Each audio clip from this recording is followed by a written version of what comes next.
आज की इस वीडियो के अंदर बात करने वाले हैं वीवो के रिलेटेड, क्योंकि वीवो और ओप्पो पाकिस्तानी मार्केट में बहुत बड़े कंपेटिटर्स कंसिडर किए जाते हैं। ऑल्दो इंटरनेशनली चाइना के अंदर ये एक ही कंपनी है जिनकी दो ब्रांड्स हैं, बट पाकिस्तानी मार्केट में ओप्पो की रेनो सीरीज और वीवो की वी सीरीज हमेशा से कंपेटिटर्स रहे हैं। और इस बार हमें ओप्पो के रेनो सीरीज का तो अपडेट देखने को मिल गया था, बट हम अभी तक वेट कर रहे थे कि वीवो की वी सीरीज कब आएगी। और वीवो की वी सीरीज के अंदर इस बार वीवो V70 सीरीज आनी थी और अब हमारे पास मुकम्मल डिटेल्स आ चुकी हैं। उसकी रीजन ये है कि वीवो का V70 का प्री ऑर्डर पेज जो है वो इंडियन मार्केट के लिए लाइव कर दिया गया है, जहां से हमें काफी ज्यादा डिटेल्स जो है वो देखने को मिल चुकी हैं। और इंटरेस्टिंग बात यह है कि वीवो इस बार काफी ज्यादा डिजाइन चेंजेस कर रहा है और काफी ज्यादा सॉफ्टवेयर चेंजेस कर रहा है, जिसका मतलब यह है कि अगर आप कोर हार्डवेयर की बात करते हैं तो उसके अंदर उतने ज्यादा चेंजेस नहीं है जितने चेंजेस हमें सॉफ्टवेयर और डिजाइन वाली साइड पे देखने को मिलेंगे। अब ये बात मैं क्लियर कर दूं कि सबसे बड़ा चेंज जो कि वीवो इस बार करने वाला है वो ये है कि प्रो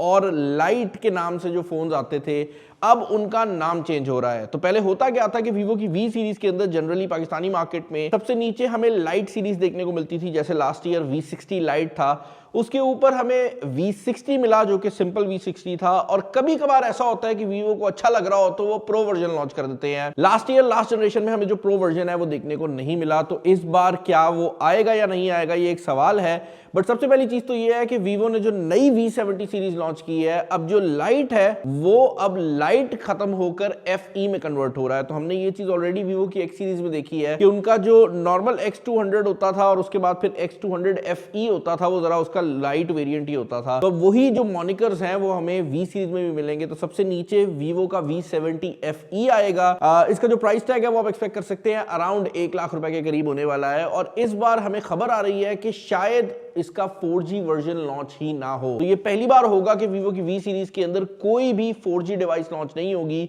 उसके पीछे रीजन ये है कि गवर्नमेंट भी कोशिश कर रही है कि 5G आ जाए, तो अब कंपनीज भी इस चीज को ज्यादातर जो है वो एक्सेप्ट कर रही हैं। हमें रेनो में भी कोई 4G वर्जन देखने को नहीं मिला और मुझे उम्मीद है कि वीवो भी इस बार जो V70 FE है उसका 4G वर्जन लॉन्च नहीं करेगी। तो सबसे नीचे V70 FE हो गया, उसके बाद V70 हो जाएगा जो कि V60 का अगला वेरिएंट होने वाला है। और उसके बाद जहां पर V60 Pro इंटरनेशनली लॉन्च हुआ था वहां पर अब V70 Elite लॉन्च हो रहा है। और इसके नाम के अंदर Elite क्यों है ये भी मैं आपको आगे चलकर बताता हूं। सबसे पहले वीवो का V70 FE डिस्कस कर लेते हैं। इस मोबाइल फोन का एग्जैक्ट डिजाइन अभी तक हमारे सामने नहीं आ सका, लेकिन इस मोबाइल फोन के अंदर हमें एक नया डिजाइन देखने को मिलेगा और उम्मीद है कि ये V70 के डिजाइन से काफी ज्यादा मिलता जुलता होगा। 3-4 ऑप्शंस आ रही है, मैं कोशिश करूंगा टीम को बोलूं कि वो यहां पर डाल दें, लेकिन इसके डिजाइन पे हमें कोई भी जो ऑफिशियल कंफर्मेशन है वो देखने को नहीं मिली।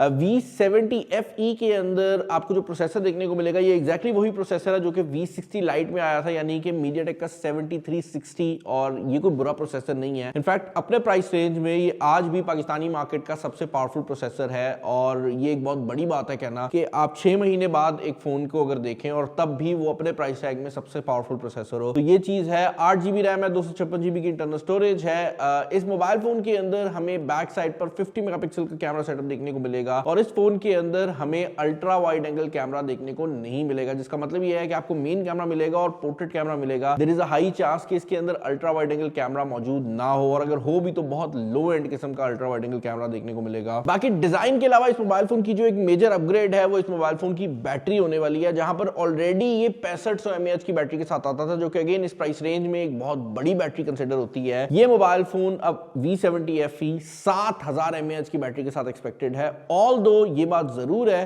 कि इस बार सुनने में आ रहा है कि इसकी चार्जिंग की स्पीड कम होने वाली है, यानी कि आपको 55 वॉट की जो चार्जिंग है वो देखने को मिलेगी, जो कि मेरे ख्याल से एक बड़ा ट्रेड ऑफ नहीं है। उसकी रीजन ये है कि जब आप 90 वॉट्स या 120 वॉट्स सुनते हैं ना तो सुनने में बड़ा अच्छा लगता है, बट ये जितने भी फोन्स हैं ना ये कोई 1 मिनट के लिए उस स्पीड पे जाते हैं फिर ये नीचे आ जाते हैं। तो वो डब्बे पे लिखा हुआ तो बड़ा प्यारा लगता है, लेकिन एक्चुअल रियलिटी ये है जितने भी मॉडर्न फोन्स हैं उनके अंदर 120 वॉट सिर्फ दिखाने के लिए ही होता है। एक बात मैंने आपको वीडियो के शुरू में बताई है कि डिजाइन और सॉफ्टवेयर के अपग्रेड्स आ रहे हैं। तो सॉफ्टवेयर के अंदर जो मेजर अपग्रेड्स हैं वो मैंने यहाँ पर लिखे भी हुए हैं क्योंकि काफी सारे हैं। फर्स्ट ऑफ ऑल तो यहाँ पर AI नॉइस रिमूवर आ रहा है। एसेंशियली आईफोन के अंदर ये फीचर हमने सबसे पहले देखा था, जहां पर वो AI का यूज करते हुए आवाज को क्लियर करता है। तो इसका काम क्या है मैं आपको बता देता हूँ। फॉर एग्जाम्पल आप वीडियो रिकॉर्ड कर रहे रहे हैं तो अब आपके पास ऑप्शन होगी कि आप सिलेक्ट कर सकते हैं कि वीडियो में ऑडियो कहां से आए। तो अगर आप वीडियो रिकॉर्ड कर रहे हैं और आप चाहते हैं कि जिस चीज की वीडियो रिकॉर्ड हो रही है सिर्फ उसकी आवाज आए, तो अगर आप खुद कुछ बोल भी रहे हैं ना, मोबाइल फोन आपकी आवाज को ऑटोमेटिकली रिमूव कर देगा, वो सिर्फ सामने वाली चीज की आवाज को पिक करेगा।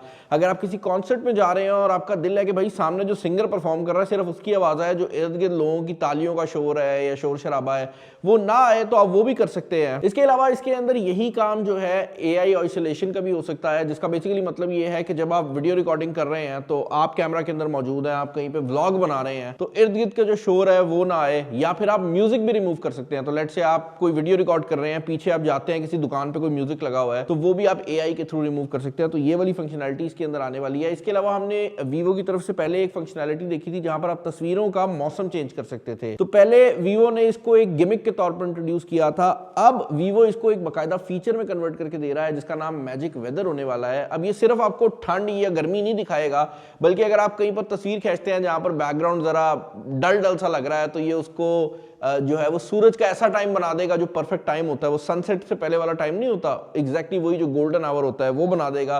तो इस तरह की चीजें आ रही हैं और इस फीचर का नाम मैजिक वेदर होने वाला है। इसके अलावा वीवो ने ये भी कंफर्म कर दिया है कि वीवो की V70 सीरीज के अंदर भी 4 साल की सॉफ्टवेयर अपग्रेड्स होने वाली हैं और 6 साल की सिक्योरिटी अपडेट्स होने वाली है, जो कि बहुत मजेदार बात है। उसकी रीजन ये है कि अब एंड्रॉइड मैन्युफैक्चरर्स को ये आदत पड़ गई है कि उन्हें सॉफ्टवेयर अपडेट देनी है, वरना पहले क्या होता था अच्छे मोबाइल फोन में भी अपग्रेड्स नहीं आती थी। बट यहाँ पर ये बात भी ऐड करना जरूरी है कि सैमसंग 7 साल की अपग्रेड्स दे रहा है और उसके बाद मतलब कोई भी 4 साल या 5 साल करे तो समझ नहीं आती। उसकी रीजन ये है कि सैमसंग 7 साल दे रहा है। लेकिन on the flip side Vivo की अच्छी बात ये है कि वीवो V70 सीरीज के अंदर भी ओरिजिन ओएस को लेकर आ रहा है, जो कि बेसिकली इनका बहुत बेहतर ऑपरेटिंग सिस्टम है और उसके अंदर बहुत ज्यादा नए फीचर्स भी हैं। अब वीवो V70 FE को हमने डिस्कस कर लिया है, तो let's discuss Vivo V70 and V70 elite. अब V70 के अंदर हमें जैसे मैंने बताया है कि हार्डवेयर चेंजेस ज्यादा देखने को नहीं मिलेंगे, जिसका मतलब ये है कि अभी भी आपको 50 मेगापिक्सल का फ्रंट कैमरा, 50 मेगापिक्सल का main back camera, 3x optical zoom वाला जूम कैमरा, ये भी 50 मेगापिक्सल का, और 8 मेगापिक्सल का अल्ट्रा वाइड एंगल कैमरा देखने को मिलेगा। लेकिन जो डिजाइन है वो इंटायरली नया होने वाला है और इस बार वीवो जो कलर्स है वो भी नए लेकर आ रही है। और रेड कलर जो है इस बार उनका मेन हाईलाइटेड कलर होने वाला है और एक लेमन कलर का भी फोन आएगा, जो कि सुनने में बड़ा अजीब लगता है, लेकिन हम ऑलरेडी वीवो की X200 सीरीज से ये कलर जो है देख चुके हैं। X200 FE में ये कलर आया था